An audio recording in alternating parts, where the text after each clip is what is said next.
So I wanted to give you all an update on the Omnipod 5 and how it's been going for me.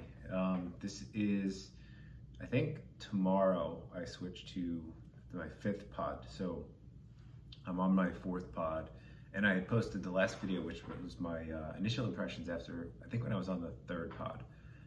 And I had kind of talked about how I really liked the flexibility that it gave me and the avoidance of lows, but I was having a hard time with the highs, and it seemed like a lot of weird basal adjustments were going on. I was kind of frustrated by it. But I'm happy to report that as of now, knock on wood, the Omnipod has gotten a ton better. It's really dramatically different. In my opinion, has completely changed a bit. Now I love it. So really what changed is, again, like in the last video, I was talking about how at first the system is very conservative, and when you would take a meal bolus, it would kind of stop your basal delivery, and you'd end up just having less insulin in your system, which was weird because you would then just go high and kind of stay there. And that had been driving me really crazy. My time in range had fallen to like the low 80s, and it kind of stayed there, and my average blood glucose was in like the 160 to 180 range. But now so I'm on the 4th pod, like I said, and what I've noticed is that when I'm looking at the actual history of what's going on in the automated mode, the system is now giving me more of the basal insulin that I need. So there's less 5-minute intervals where I'm going to see 0. I'm actually going to see the 0.05, and sometimes I'm seeing a 0.1 unit delivery, which is, again, essentially my basal, and also it's what's trying to correct any out of whack blood sugars that are separate from your bolus insulin deliveries. And so, long story short, my time in range has gone right back up to 95% to 100. My average blood glucose is in like the 130s. And it's really been a game changer for me because I still can't get over the fact that I don't have to give myself a million shots a day. It's amazing to just pick up the PDM and give myself insulin. So that is still something that I think is the coolest thing ever. And I hope I never get used to it because it's awesome. The other thing is lows continue to be way less of a concern. I'm eating so much less sugar tablets. I feel healthier because I'm not consuming all that excess sugar to avoid lows. And honestly, it's a huge mental health benefit too, because now I'm not afraid anymore of taking a little walk after I eat, or doing even the most basic physical tasks because I would have gone low before. It's just not happening now, and it's such a huge thing. So I absolutely love that.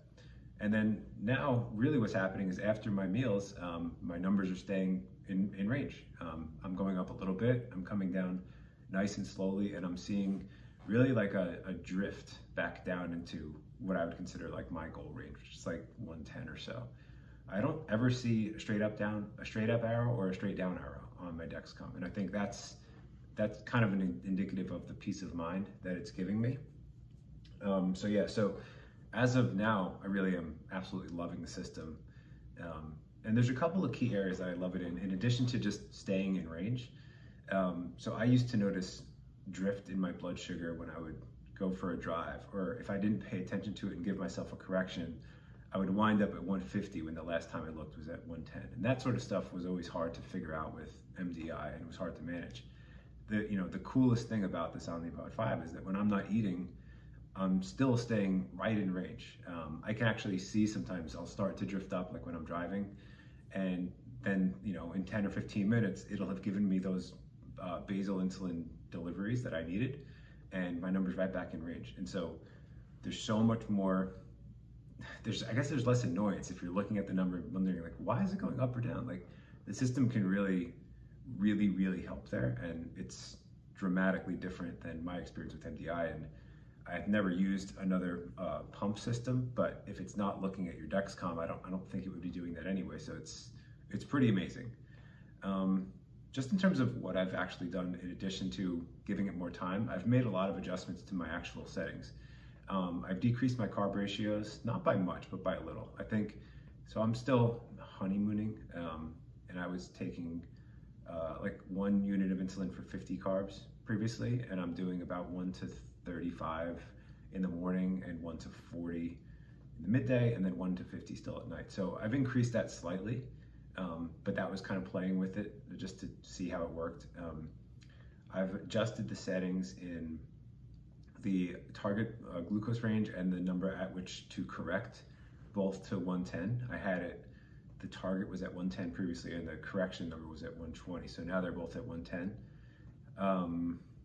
I've decreased my insulin action, or my duration of insulin action, from 3 hours to 2.5. I think what that does is the system only looks at a 2.5 hour window after you've given yourself a bolus dose to really start using that basal adjustment to fix a blood sugar. Whereas I think if it's 3 hours, it's going to consider that insulin still on board for a little bit longer, and then it's going to make it a slightly less aggressive, and it's going to take longer to fix those blood sugars automatically. I've decreased my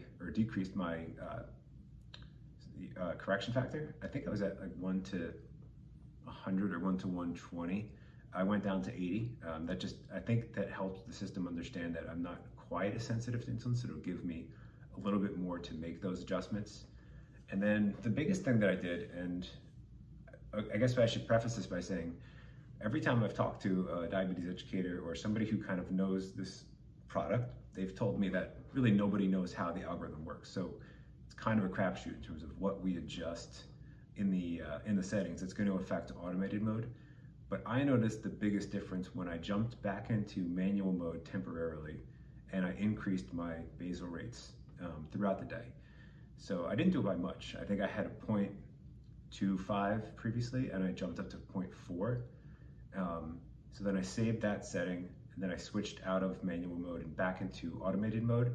And it almost immediately started giving me more of those automatic basal insulin deliveries. And so I'm guessing that like Omnipod would tell you that that's not a thing, but all I can tell you is that that's what was my experience. And as soon as I made that change in particular, it really helped me. So if anybody's kind of struggling with what I've described previously, I would recommend obviously talking to your doctor and your educators, but also get familiar with your settings and maybe try playing with things or see what your actual basal rate is at right now. And if you adjust it in either direction and then go back to automated, does it make things any better?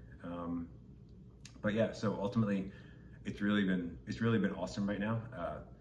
I will say the biggest thing is I've been having some faulty Dexcoms, and so that's been tricky because I'm getting wacky numbers and the system is reading those numbers and making adjustments, and so that's kind of a headache, but that has nothing to do with the Omnipod, that's just Dexcom. So yeah, so really it's a significant change. I'm no longer a pessimist about it now. I'm a total optimist and a big fan of it because it's making my life easier, it's making my management equally as good. And it's given me a lot of peace of mind from a mental health perspective too, so that is incredibly valuable. So yeah, I'll post more videos here.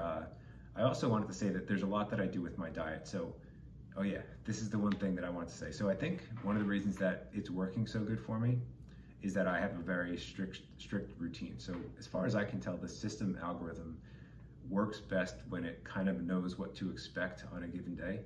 And so I'm somebody that eats kind of the same meals, the same snacks at the same times every day. And I've seen my responses to the insulin get better each progressive day and each pod. I still have a few issues when I do something out of the norm, like when I was away this weekend and I had some different meals and I had good responses, but not great. It also struggles a little bit with like novel situations. So like if I go golfing or if I do something that causes anxiety and I get a spike, the system doesn't necessarily know exactly what to do with it right up front. And so I guess what I'm trying to say is I think if you're struggling, one thing you might want to look at is try to develop some consistency in your routine and see if the system starts to get better in learning how to process that, because that very much seems to be the case.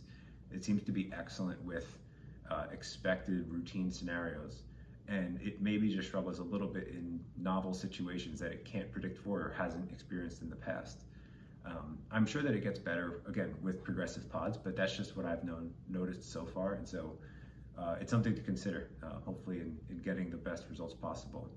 The only other thing I was going to say is that I've really worked hard on my diet to be insulin sensitive and to take the least amount of insulin possible, and also I understand pretty well how to use exercise, sleep, different supplements to help with that too. And so I can get into that more in future videos, but I'm just trying to say that there's a lot that seems to go into like the really good glucose days, and that involves all of those pieces kind of fitting together. And when various elements get out of whack, sometimes the numbers aren't great, but the system's not perfect. But yeah, I would recommend it strongly for anybody who maybe had some initial apprehension or was on MDI or some other method. It's been pretty great so far. So yeah, I'll post more in the future, but that's it for now.